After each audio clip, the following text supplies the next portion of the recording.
What's up, college football fans? Sonoy Valente here once again with the Mean Green Show. Today, joined by JD Davis and Ty Hayes, and we're going to take a look at the AAC recruiting ranks as we approach early signing day and where we think things are going to shake out. But before we get into all that, guys, you already know the drill. If you're a fan of college football, considering that like and subscribe button because that is truly all that we talk about. Guys, thank you so much for jumping on. I appreciate it. Just kind of jumping right into things, though. JD, teeing off with you. So as we're right there on the door of early signing day, and how things are the rankings right now per 24/7, the overall rankings, the top five are USF, East Carolina, Charlotte at 3, FAU 4, and then Tulsa has jumped up to 5. And then obviously some outliers like Tulane and UTSA. I'm sure we'll see some movement there before it's all said and done. But as far as early signing day goes, who do you think's going to come out on top? I mean, I think it's South Florida easily because it seems like they've been the leaders of the pack since recruiting started for this cycle. The quick riser and kind of the group that I would say the team that's been most surprising to me is Charlotte. I give Biff a lot of crap on Twitter all the time, but they've made a pretty impressive transfer haul the last, I would say, 2 weeks. I mean, they've really brought in like 3 or 4, maybe even 5 Power 5 guys of Florida transfer quarterback. And I would say the two teams that's really made a push the last 2 weeks, that's kind of came out of nowhere is Tulsa. I mean, Tulsa's closed the gap pretty quick, jumping past North Texas the last few days. But yeah, and I would say probably the most surprising thing for me just looking is it seems like that UTSA has kind of punted the early signing period. I know they've got a bowl game here Tuesday night, but it seems like I think they've got 9 commits so far. But yeah, it really looks like holding off to maybe hit the portal hard come spring ball or before spring ball. Yeah, when you talk about transfer portal, and really one of the things that stands out to me, gentlemen, is this new era of college football recruiting, right? The old era was, hey, we have our signing day, and that's where we're going to pour our resources into. Then we approach this early signing day, and now coaches are really having a balancing act that they're trying to do. How many are we going to take in recruiting? How are we going to allocate resources for high school kids as opposed to college kids? JD, you bring up Charlotte, and they are doing an incredible job in the transfer portal right now. If you want a team to watch Charlotte in the portal, but it does raise a larger question, and especially for schools in the AAC, how valuable can the transfer portal be? And I know it's kind of a dual-sided sword because you look at a team like North Texas, it's been absolutely raided through the transfer portal. So one of the things I always like to say is the transfer portal giveth, but the transfer portal also taketh. And so it's trying to get that balancing act of how do we take advantage of this situation without being too marred from it ourselves. Throwing out some names, and JD, you mentioned this earlier on Twitter. Chandler Morris hits the portal out of TCU, and there's a connection there with him and Jeff Traylor and their coaching past with his dad and whatnot. Are you thinking, talking on UTSA for a second, do you think they are punting the early signing day, but will see a substantial jump after that? And how serious do you think that those statements were that you made earlier?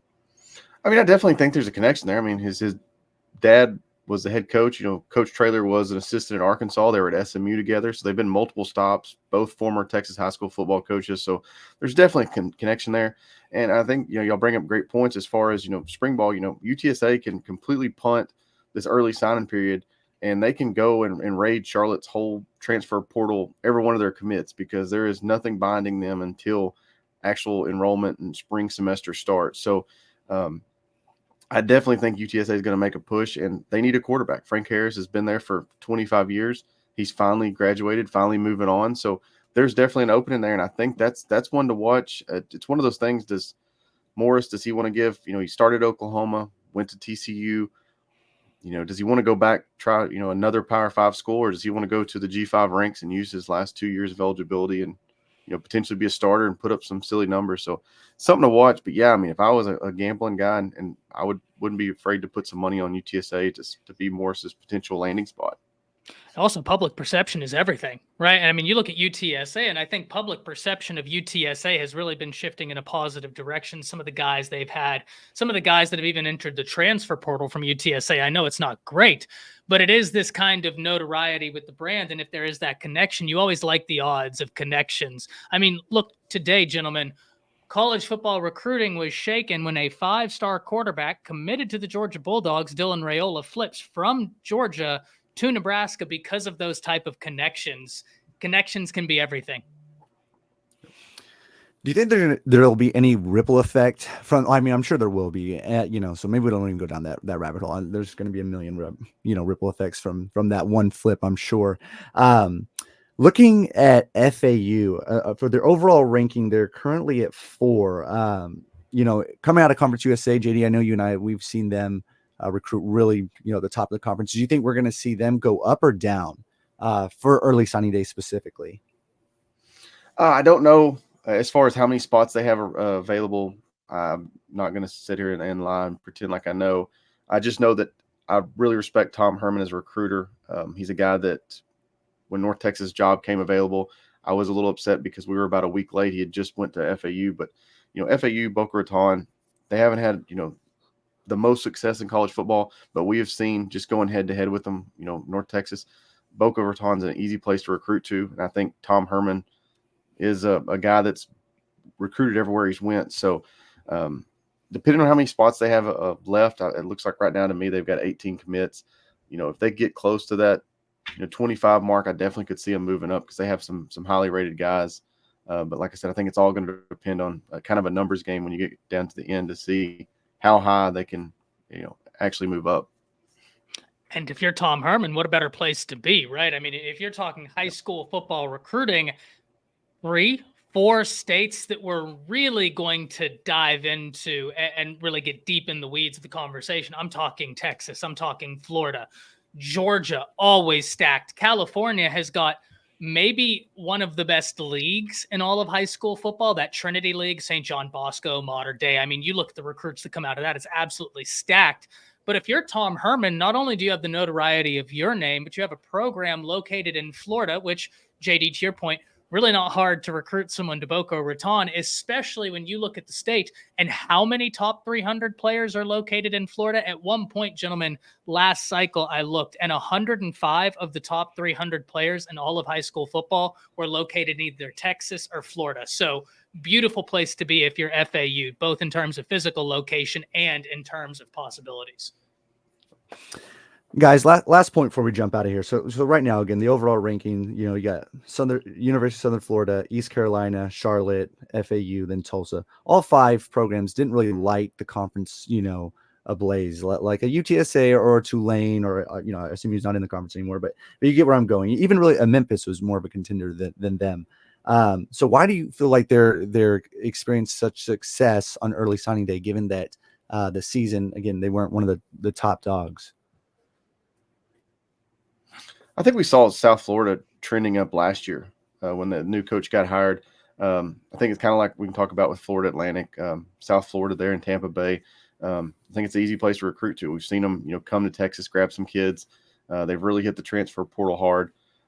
Charlotte, I don't know if it's NIL, what's going on there, but we've seen a huge uptick, just like I said, in the last 2 weeks. I mean, landing multiple Power 5 offensive linemen that, some of the guys even started. I mean, I know there was a guy from Clemson that had some, played some games on the offensive line for Clemson. So I don't know. I don't know if it's a mixture of, I think USF is probably going to be more location based. Charlotte, I think, is maybe a little more of like NIL funding. East Carolina, I don't have a clue there. That's kind of surprising to me. But like I said, South Florida, made the jump from 1 win to bowl eligible this year. We could be seeing East Carolina and Charlotte making those kind of jumps next year, especially the guys they're bringing in from the portal. Yeah, I think JD hit the nail on the head. I can talk for days about the state of Florida and recruiting because I do find it to be a fascinating conversation when you look at the major brands they have there. But I mean, it's part of the reason why, and I know that's not the question you asked, but it's part of the reason why, as a North Texas alum myself, you always have this optimism, right? It's because you ask yourself the question, where is the talent around you? How far do you have to go before you start getting into some real talented conversations? You start to get to sit down and watch some real talented players on a Friday night. Luckily for North Texas, from where I'm sitting currently in beautiful Denton, Texas, I could hit a 5-star with a football right now. I mean, there is so much talent in this city alone. It's head spinning. That's one of the reasons why, JD, you put it so eloquently. When we look at these Florida schools, they got a lot going for them on the recruiting trail, location, but also proximity to talent. North Texas has all those same arguments. I mean, you look at what North Texas just did in the Texas High School State Championships, absolutely cleaned up. So part of the reason for the optimism, at least on my end, for North Texas, even though I know that wasn't the question asked. Well, we're buying stock. So, all right, guys. Well, hey, I meant to do this at the top of the show, but if you guys will plug where everyone can find your work is that you do and your coverage. North Texas Eagle on Twitter, and then we've got the North Texas Eagle Patreon. Subscribe, join. We talk pretty much all things North Texas, but we like to branch out a little bit to All-American Conference football as well. Yeah, and I'm Ty Hayes here, and you can find me at Around the Table Sports here on YouTube. Pretty much all constant college football content. We talk about everything from transfer portal, recruiting, NIL, pre-game analysis, post-game analysis. We just like to talk college football, and we'd love to have you over there. All right, guys. Thank you so much. We'll talk again soon.